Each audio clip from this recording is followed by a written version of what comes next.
saya Anika Nauragania dengan NIM 230210100004. Saya dari Prodi Hukum Keluarga Islam.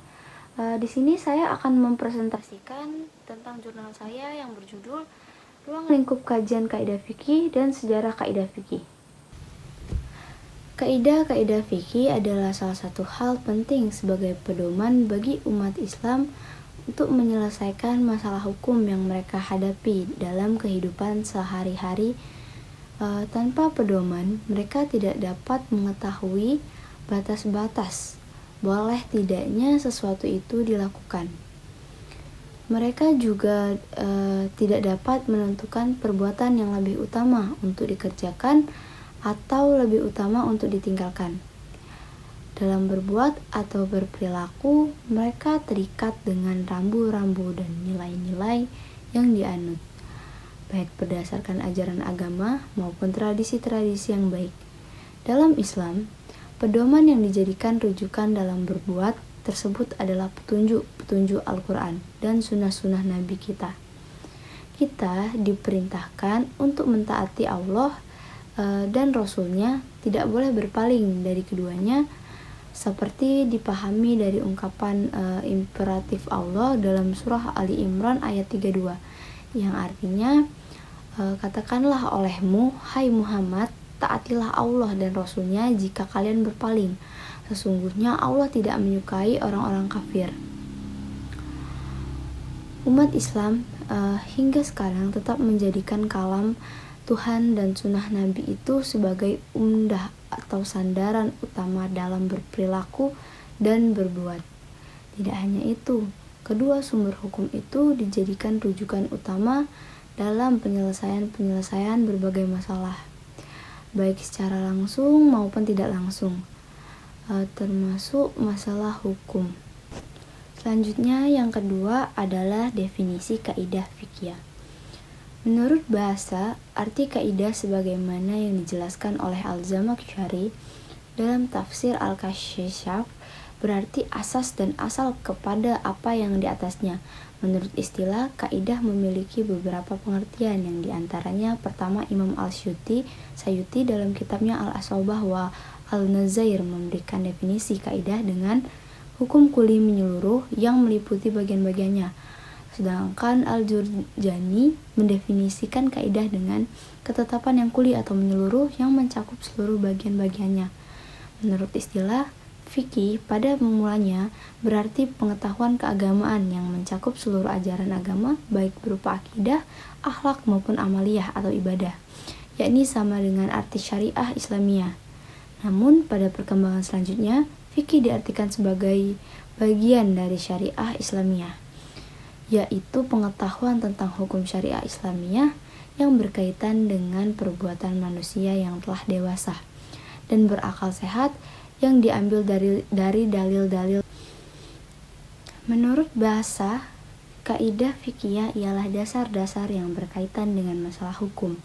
Menurut istilah, kaidah fikih ialah kaidah yang termasuk dalam kategori ketentuan-ketentuan hukum fikih, bukan ketentuan-ketentuan hukum usul fiqh. Sebab, meski bersifat umum, objek kajian kaidah fikih adalah perbuatan manusia yang menjadi subjek hukum atau mukallaf. Ambil contoh kaidah. Kaidah tidak ada pahala kecuali dengan niat adalah ketentuan hukum atas perbuatan manusia bahwa ia tidak memperoleh pahala kecuali jika ia meniatkannya untuk mendekatkan diri kepada Allah. Hal ini berbeda dengan ketentuan-ketentuan hukum usul fiqh yang lain yang diketahui berdasarkan kaidah-kaidah usul, sebab objek materialnya adalah dalil syar'i dengan segala kondisinya.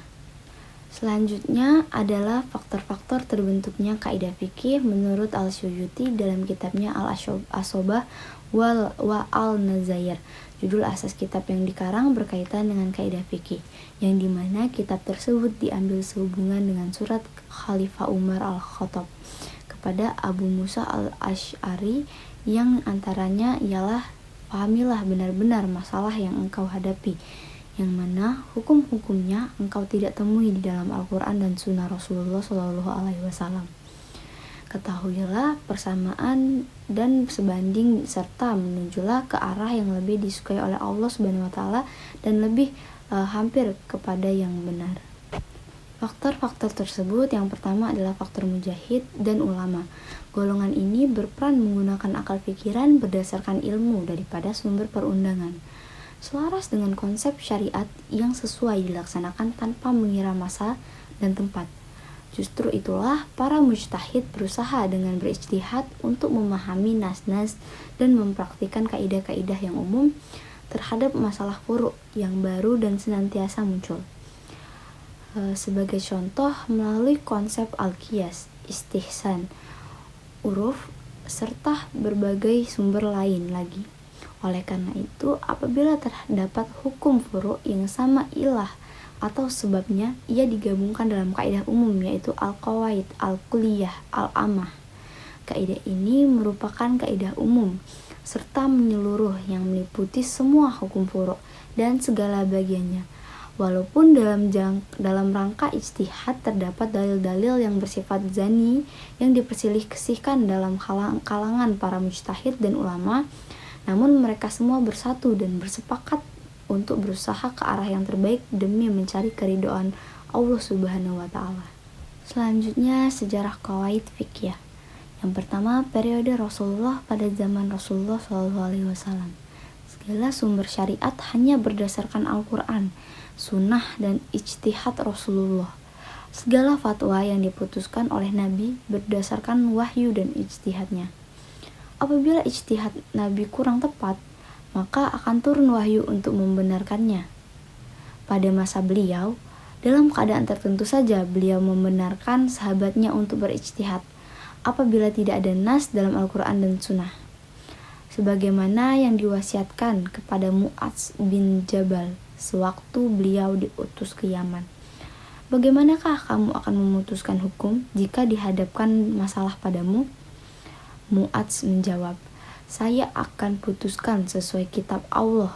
Nabi bertanya lagi, jika kamu tidak mendapatkannya di kitab Allah?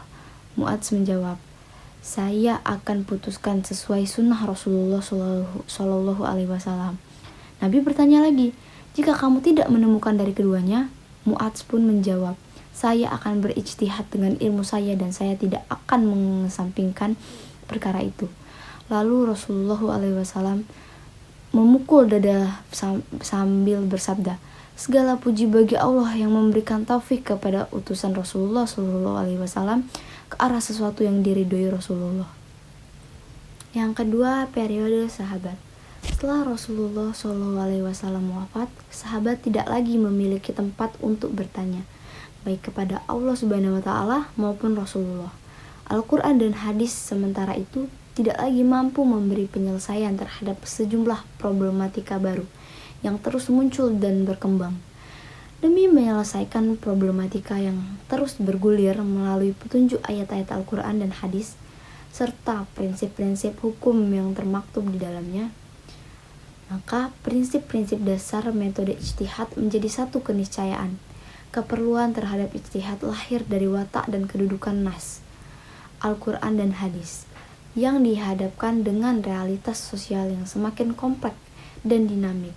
Tanpa ijtihad, sulit rasanya membuktikan keyakinan bahwa Islam sesuai dengan perkembangan zaman dan tempat.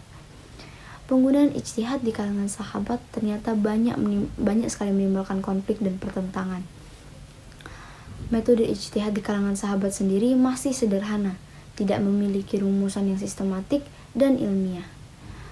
Penetapan hukum baru yang tidak terdapat dalam Al-Quran dan hadis terus berkembang hingga zaman tabi'in. Hal ini menunjukkan bahwa ijtihad pada masa sahabat terhenti hanya sebagai wacana. Selanjutnya, yang ketiga adalah periode tabi'in dan tabi'ut tabi'in. Pada masa tabi'in dan tabi'ut tabi'in, itulah awal dari adanya penulisan dan pembukuan usul fiqh, mulai abad kedua hingga abad keempat Hijriah. Pada masa itu juga fiqh mulai berkembang pesat. Setelah Rasulullah meninggal, muncul gerakan pemikiran di kalangan para sahabat yang dipengaruhi oleh gerakan dan benturan politik. Dari situ muncullah dua kekuatan pemikiran besar yang menginspirasi dan mempengaruhi perkembangan metodologi hukum Islam. dan perkembangan Islam di dunia. Pertama, golongan yang memandang Islam dengan pendekatan tekstual sebagai tokohnya adalah Imam Ibnu Abbas, Talhah, Aisyah, Abdullah Ibnu Umar, dan sejumlah sahabat yang lain.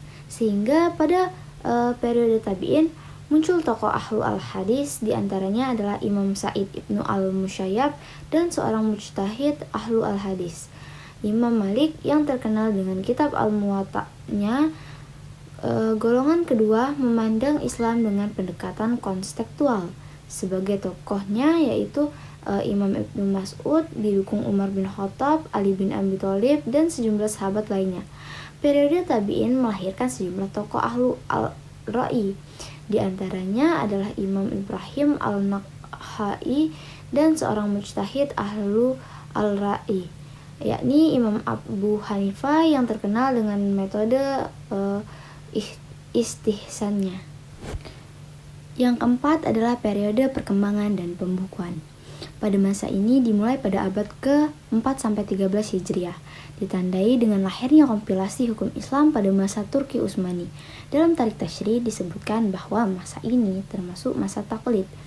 Periode taklid lahir sejak pertengahan abad ke-4, 360 sampai 650 Hijriah, bertepatan setelah terbentuknya Al-Mazalib Al-Arba'ah sampai pada pertengahan abad ke-7, 650 Hijriah. Perkembangan ilmu dalam berbagai bidang telah mengalami tahap kejayaannya, ditandai dengan lahirnya berbagai pemikiran ilmu, rumusan metode ijtihad, pembukuan kitab-kitab, perbincangan dan pengajaran di berbagai tingkat. Di samping itu, para imam mujtahid mampu mempengaruhi pemikirannya kepada murid-muridnya yang pada akhirnya membentuk mazhab-mazhab sendiri. Selain itu, muncul juga ta'assub antara masing-masing golongan, di mana setiap muslim diharuskan mengikuti mazhab-mazhab fiqh yang telah ada di kawasan mereka berada. Perkembangan ilmu-ilmu fikih pun akhirnya mulai terhenti. Ulama-ulama pada waktu itu sudah merasa cukup dengan berpegang pada karya-karya mazhab yang sudah ada. Mereka membatasi ijtihad hanya pada persoalan-persoalan furu'. Setelah jatuhnya Baghdad pada pertengahan abad ke-7 Hijriah, ulama-ulama fikih mazhab Sunni sepakat menutup ijtihad karena dikhawatirkan munculnya perselisihan pendapat yang semakin meruncing. Akhirnya mereka merasa puas dengan eksistensi empat mazhab yang terkenal itu saja. Pada masa itulah terjadi persaingan kekuatan politik dan pertentangan yang berlarut-larut antara umat Islam yang berujung pada jatuhnya kekuasaan Daulah Abbasiyah atau runtuhnya Baghdad ke tangan kekuasaan Hulakukan. Situasi itu mempengaruhi perkembangan ilmu fikih sehingga terjadi kemunduran yang terus-menerus dari prestasi kegemilangan yang telah dicapai pada periode sebelumnya. Dorongan dari pemegang otoritas politik tidak banyak diperoleh dari para khalifah Bani Abbas. Stabilitas politik yang tidak mantap menyebabkan para sultan dan gubernur tidak memberi perhatian dan kesempatan terhadap perkembangan ilmu fikih yang tidak semazhab dengan mazhab yang dianut. Pada kondisi semacam ini dapat dikatakan bahwa situasi politik turut memberikan implikasi kepada para ahli fikih untuk berpikir hanya pada kerangka mazhabnya masing-masing, sehingga ta'assub atau fanatisme antara mazhab Hanafi dan mazhab Syafi'i semakin memuncak. Selanjutnya yang terakhir adalah periode kemajuan. Periode yang dimaksud di sini merupakan periode pengkhususan dan mengkanunkan fikih. Periode ini dimulai pada kurun waktu 13 Hijriah atau pertengahan kedua abad ke-13. Di antara catatan sejarah yang jelas berkaitan dengan perkembangan tersebut ialah apa yang dilakukan oleh ulama fikih pada masa pemerintahan Sultan Al-Ghazi Abdul Aziz. Berkat kegigihan para ulama fikih pada saat itu, sehingga didirikanlah majalah Al-Ahkam Al-Adliyah atau kompilasi hukum Islam di masa Turki Utsmani. Kompilasi ini merupakan ensiklopedi fikih Islam dalam bidang muamalah dan hukum acara peradilan yang terdiri atas 1850 pasal. Kitab tersebut disusun dengan bahasa perundang-undangan. Dalam majalah tersebut, tidak semua pasal berupa kaidah fikih, tetapi terdapat pula kaidah usul. Selanjutnya, pada akhir kerajaan Utsmaniyah, muncul ulama fikih yang memberikan ulasan atau uraian mengenai majalah tersebut. Oleh karena itu, di antara kitab qawaid fikih yang terkenal pada masa kemajuan ini ialah majalah Al-Ahkam Al-Adliyah Utsmaniyah yang kemudian ditetapkan pada 26 Sya'ban 1292 Hijriah, bertepatan dengan 28 September 1875 Masehi. Mayoritas ketetapan dan pembahasan fikih serta kaidah dalam majalah tersebut berdasarkan mazhab Hanafi. Setelah itu diundangkan di kerajaan Utsmaniyah secara luas, serta dilaksanakan di wilayah Syam yang berpusat di Turki selama kurang lebih 50 tahun. Baiklah, sekian yang dapat saya presentasikan. Saya ucapkan wassalamualaikum warahmatullahi wabarakatuh.